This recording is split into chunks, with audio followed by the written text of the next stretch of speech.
చిత్తశుద్ధిగా నీకు సేవ చేసదగా నిపుడమిలో జనుల మెప్పులకు గాదు. జన్మ పావనతకై స్మరణ చేసెదగాని సాటివారిలో ప్రతిష్టలకు గాదు. ముక్తి కోసరమునే మృక్కి వేడదగాని దండి భాగ్యము నిమిత్తంబుగాదు. మిమ్ము పొగడను విద్య నేర్చితనే గాని కుక్షి నిండెడి కూటి కొరకు గాదు. పారమార్థికమునకునే పాటుబడితి కీర్తికి నపేక్షబడలేదు కృష్ణవర్ణ. భూషణ వికాస శ్రీ ధర్మపుర నివాస దుష్ట సంహార నరసింహ దురిత దూర. ఏప్రిల్ నెల 8వ తారీఖు సోమవారం అమావాస్య రాత్రి 12:30 వరకు ఉంది. ఈ రోజున ఉత్తరాభాద్ర నక్షత్రం ఉదయం 10:08 వరకు ఉంది. వర్జం రాత్రి 9:22 నుండి 10:52 వరకు ఉంది. అయితే ఈరోజు విశేషం చెప్పుకుందాం. అమావాస్య చాలా విశేషమైంది. అందరూ కూడా ఏం చేస్తారు? పంచమి, సప్తమి, దశమి, ఏకాదశి, పూర్ణిమ ఇట్లాంటి తిథుల్ని ఆలోచిస్తారు. అమావాస్య చాలా విశేషమైంది.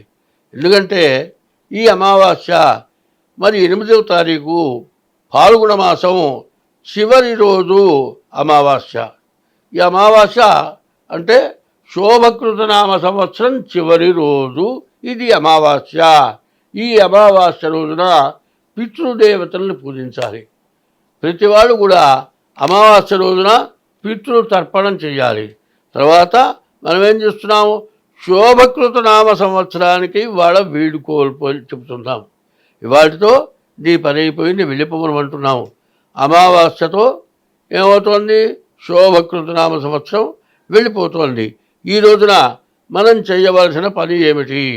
సోమవారము విశేషమైంది, ఈశ్వరుడికి ప్రీతి అయింది. ఈశ్వరుడికి ఏం చేయాలి? మారేడు దళాలతో పూజించాలి.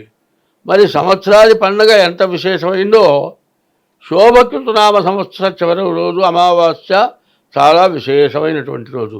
ఈ రోజున సోమవారం రోజున ఈశ్వరుని పూజించాలి. ఈశ్వరుడు పితృదేవతలను ఎప్పుడు కూడా రక్షించేటువంటి వాడు. ఈశ్వరుడు ఎప్పుడు కూడా పితృదేవతల మోక్షం ఇచ్చేటువంటి వాడు. ఈ రోజున దర్భ నువ్వులు తీసుకొని పితృదేవతలకి తర్పణ చేయాలి. తండ్రి, తాత, ముత్తాత, అమ్మ, నాయనమ్మ, నాయనమ్మ, అత్త, ఆ ఆరుగురికి కూడా తర్పణ చేయటం చాలా విశేషం. మరి ఈ సోమవారం రోజున వర్జం రాత్రి 9:22 నుండి 10:52 వరకు కూడా వర్జం ఉంది. ఈ వర్జం అనే దానికి అర్థం ఏంటంటే విడిచిపెట్టదగిన సమయం. ఈ టైంలో ఏ పనికి వెళ్ళకూడదు, ఏ పని చేయకూడదు. కాబట్టి ఈ అమావాస్య రోజున మరి రాత్రి 9:22 నుంచి 10:52 కూడా ఏ పని చేయకూడదు. ఈ సోమవారం రోజున ఈశ్వరునే కాక చంద్రుడిని కూడా పూజించాలి.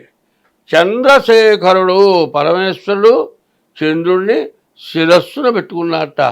అటువంటి చంద్రశేఖరుణ్ణి, ఆ ఈశ్వరుణ్ణి పూజించాలట. తర్వాత మరి ఈ గంగ కైలాసం నుంచి విష్ణుమూర్తి పాదాల దగ్గరికి వచ్చిందిట. మరి ఈ గంగ విష్ణు పాదోద్భవీం గంగాం అన్నారు. విష్ణువుల యొక్క పాదం నుంచి వచ్చినటువంటి గంగ. గంగ అంటే ఈశ్వరుడు యొక్క భార్య. చంద్రుడు ఎవరు? మనకు ప్రతిరోజు చల్లదనాన్ని ఇచ్చేవాడు చంద్రుడు. ఈ చంద్రుడి వల్ల కానీ నీళ్ల వల్ల కానీ మనకు ఎప్పుడు కూడా ఈ రెండూ లేకపోతే మనం జీవించలేము. అటువంటి వాళ్ళ మనం ఏం చేయాలి? నీళ్లతో పితృతర్పణ చేయాలి, నీళ్లతో ఈశ్వరుని అభిషేకించాలి, మారేడు దళాలతో పూజించాలి. ఇదిగాక చంద్రుని పూజించాలి. విప్ప పువ్వులతో పూజించాలి, విప్ప చెట్టుని పూజించాలి. ఇదిగాక ఏమైంది? ఉత్తరాభాద్ర రేవత్యాంచ మీనరాశి వాళ్ళు ఈ సోమవారం రోజున మరి ఈ మీనరాశికి అధిపతి ఎవరు? గురువుని పూజించాలి. ఇట్లా ఎవరైతే చేస్తారో వాళ్ళ ఇష్ట కోరికలని కూడా నెరవేరుతాయి అని చెప్పి ఈ విధంగా చెప్పడం జరుగుతుంది. ఇట్లా చేసినట్లయితే మీకున్నటువంటి సమస్త దోషాలు నివృత్తి కావడమే కాక మీ వృత్తిరీత్యా కానీ మీకు ప్రతి పని కూడా నిరాఘాటంగా సాగుతుంది. ఎప్పుడు కూడా మీరు ఆనందంగా సంతోషంగా ఉండగలుగుతారు. స్వస్తి.